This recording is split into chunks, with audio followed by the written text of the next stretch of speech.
Hi, I'm Stacy Keach. Join me right now for mysterious places as we travel to southern Greece.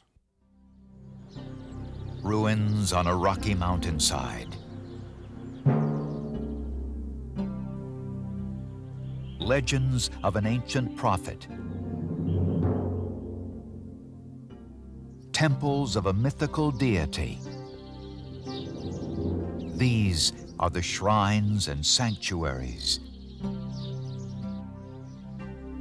The myths and mysteries of a mystical place called Delphi. A place with influence so great, the ideas born here still shape our lives today. These are the fertile plains of southern Greece and the ancient oracle of Delphi.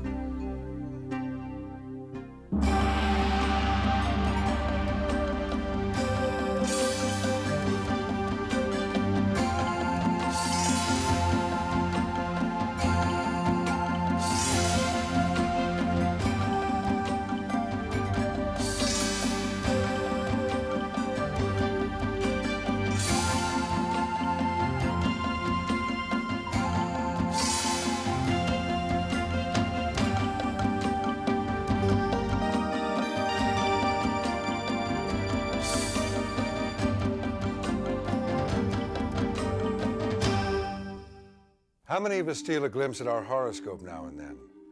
How many consult the stars every day, hoping to know and control the future? In ancient Greece, people looked to a legion of gods for guidance. Pilgrims came to temples called oracle sites. There, during elaborate rituals, a priest or priestess would consult the gods and pass along their divine message. Today in Greece, one of history's most famous and influential oracle sites still has the power to captivate our spiritual imagination. Of all the temples of ancient Greece, the Oracle of Delphi was unique. High above the sprawl of modern Athens, atop the famous Acropolis stands the Parthenon, the familiar temple to Athena, daughter of Zeus. It is the most celebrated symbol of Greek antiquity, but not necessarily its most important. For 120 miles northwest of Athens, one can discover Greece's most meaningful and mysterious religious sanctuary. Carved into the southern slopes of Mount Parnassus are the ancient ruins of Delphi. To the sanctuary through the oracles of Pythia, who was communicating, according to everybody, with the god. Here in antiquity stood the great temple of Apollo, god of light, truth, and prophecy.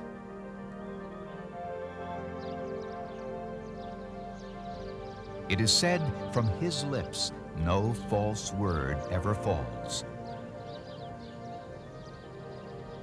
The temple of Apollo was a sanctuary, an oracle chamber where the future was foretold by a priestess. It was said that the priestess, also known as the Pythia, received her insights directly from Apollo.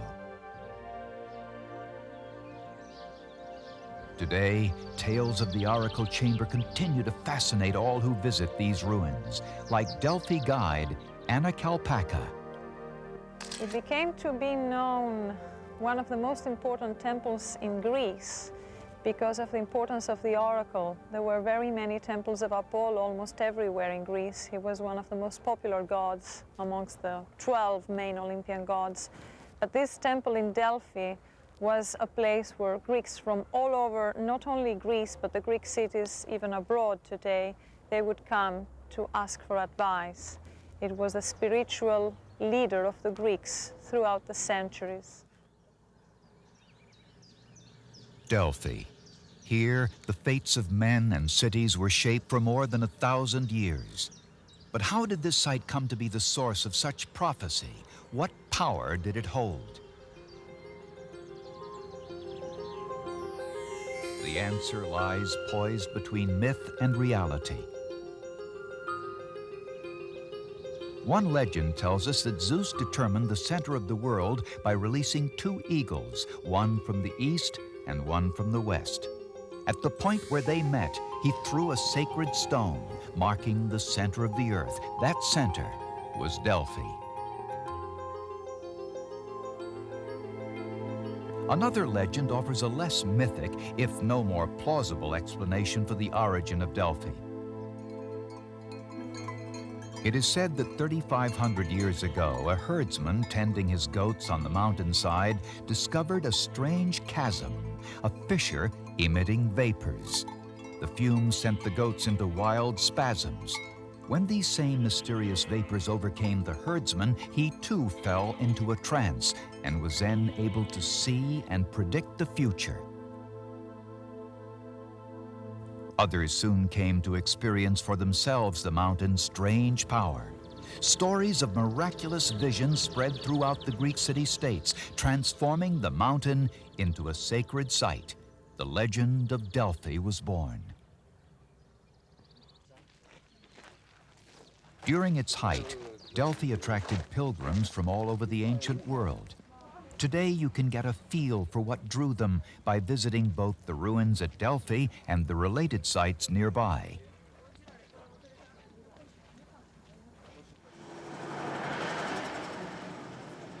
This is the modern town of Delphi, a half-mile from the ruins. Just over 100 years ago, the town was moved from its location atop the ancient sanctuary so excavations could take place.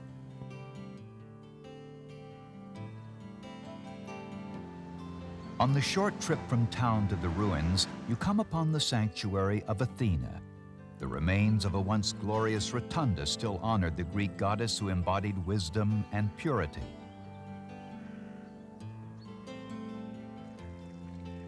Before reaching the ruins of ancient Delphi and Apollo's sanctuary, you can stop at the spring of Castalia.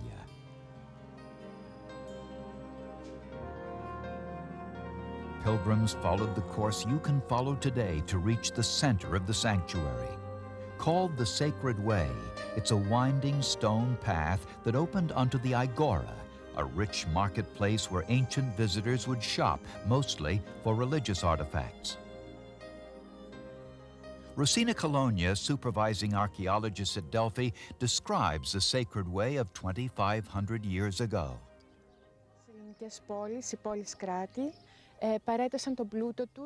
It was here that the great city-states of ancient Greece paraded their power and wealth, exhibited their battle trophies. It was here that the Athenians, the greatest victors of the Persian War, dedicated the famous treasury of the Athenians and the Stoa of Athenians to Apollo after the victory of the Battle of Marathon. The treasury of the Athenians is the only treasury to have been restored. Clearly, in ancient times, Apollo and his sanctuary were held in high regard. Apollo was the people's favorite god. His temple was their link between mortal and immortal, between man and Olympian. And they came here for his advice, which they believed was issued through the prophecies of the priestess in Apollo's oracle chamber. This priestess was a virgin known as the Pythia. The famous Delphic oracle owed its reputation to a form of prophecy. Apollo spoke himself through Pythia, his priestess, and originally she was a young virgin from a good Delphic family. But after one of them had been abducted by some Thessalians, the Pythia was chosen among mature women of over 50 years old who had already a family. But how did the Pythia, the high priestess, divine the future? What mysterious rituals unfolded within the Temple of Apollo? Stay with us as we continue our investigation of Apollo and the Oracle of Delphi. Here's a mysterious places travel tip. Delphi is a convenient day trip from the city of Athens. Buses leave 5 times daily, with departures starting at 7:30 a.m. If you plan to stay overnight, there are a number of picturesque family-owned inns in Delphi and Orakova, which offer access to the shore areas and to Mount Parnassus. Back in Greece with Apollo and the Oracle of Delphi.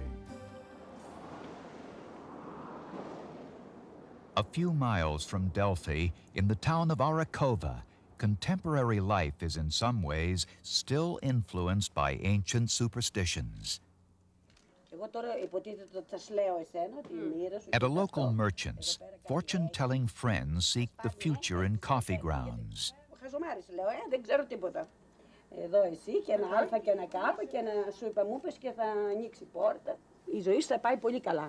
But while today fortune-telling is considered an amusing diversion, in antiquity it was a serious pursuit. The ancient Greeks consulted not coffee grounds, but the powerful oracle at Delphi to map out their futures. Rituals of death and purification were a part of the oracle process. On the morning of the prophecy, the Pythia would go to the Castalian spring to purify herself. Then, according to tradition, she entered the oracle chamber and enacted a mysterious ritual which today we can only imagine. Once again, Racina Colonia. Όπου καθαριζότανε, υποβαλόταν στην τελετή του καθαρμού. Two laurel leaves, and seated on the tripod, she inhaled the vapors from the fissure in the ground. In a short time, she fell into ecstasies and pronounced unintelligible words which the priests interpreted in poetry, and the person asking about the advice would take the written answer with them. The answer, which was ambiguous, was interpreted by the person as he pleased. So revered was the Delphic oracle that even scholars like Socrates sought advice here. And it would have taken someone with the wisdom of a Socrates to interpret the pronouncements. Anakalpaka. In the middle of the temple, there were two underground chambers. In one of them sat the Pythia on the tripod, on the next one, the priests. So when someone came asking for a question or an advice, the Pythia would be inspired, the priests would interpret the inspiration of the Pythia, the words she said, and they would give the answer to the person that was interested in knowing his fortune in a double meaning. It was in his hands to understand the correct meaning of the oracle. The prophecies played an important role in the lives of the ancient Greeks, not just political and business life, but everyday life as well. Interpreting the Pythia's advice with its double meaning was not without risk. There are many stories about the people who came here to take advice. One of the most famous is about that king in Asia Minor who, asking the oracle about an expedition he wanted to start, he got the answer that if he crosses the river that separated both kingdoms, one great empire was going to be destroyed. So he thought he would be successful. He crossed the river, but the great empire that was destroyed was his. But is this how the ritual actually unfolded, or has time created another myth? Some investigators doubt the accepted accounts. They say scholars take too literally the poetic language of classical writers. They say the oracle was simply a consultation. These critics point out that when you visit Delphi today, you'll find no physical evidence of a fissure beneath the temple ruins. Others counter that earthquakes and landslides account for the lack of a chasm from 2,000 years ago. While the details of the oracle ritual may be forever unknown, rituals of a different sort were enacted at the site, rituals that were well documented. The Temple of Apollo, with its towering pillars and sprawling foundation, dominates the ancient ruins of Delphi, just as the domain of Apollo dominated Greek life. For Apollo was the god of poetry, music, and the arts. Just as his temple forms the heart of Delphi's sacred sanctuary, so the arts and the spirit of competition came to form the heart of the culture of ancient Greece.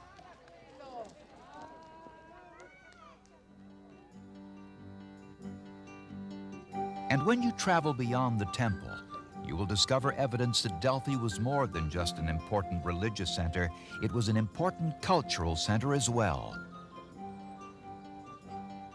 A center for arts and athletics, two pursuits embraced by the ancient Greeks. Anna Kalpaka tells us life at Delphi was an active pageant, part religion, part sport, part theater. One can say that it became a social center, if we can call it like that, especially when they went to watch the musical and poetry competitions that were held at the theater. As Apollo was the god of music, the god of poetry. Up the stone path from the temple ruins, the ancient theater opens onto the lush valley below. Built in the 4th century BC, it once held some 5,000 spectators.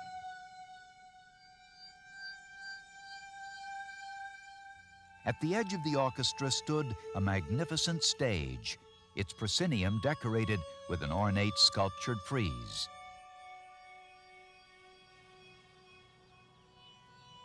There are also numerous athletic facilities found at the sanctuary. At the gymnasium, athletes arriving in Delphi prepared themselves for vigorous competition. A steep path leads from the theater to the stadium. This open-air playing field, with a capacity of 7,000, echoes with the cries of ancient contests.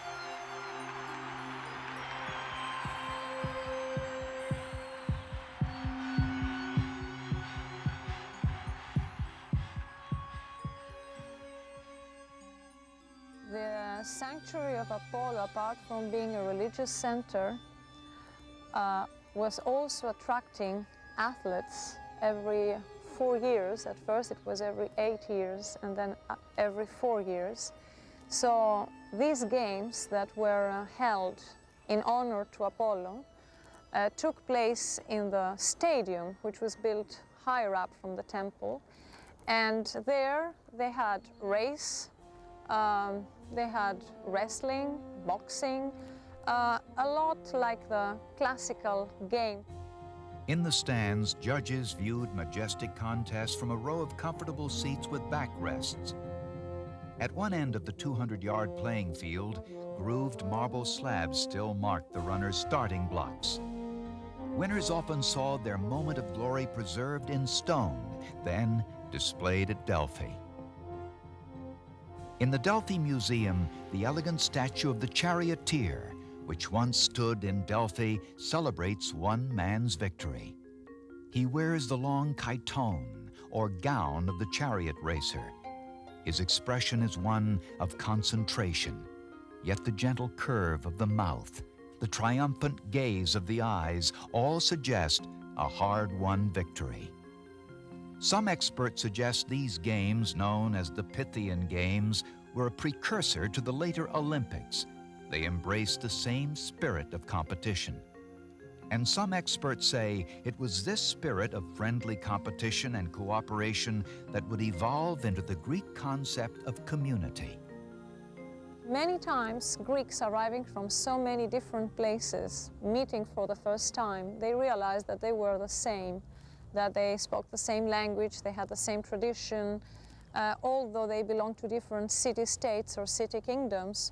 So a very strong bond was developed, and it gave them also the possibility to understand better each other and sometimes even to realize that the wars between them were no good at all.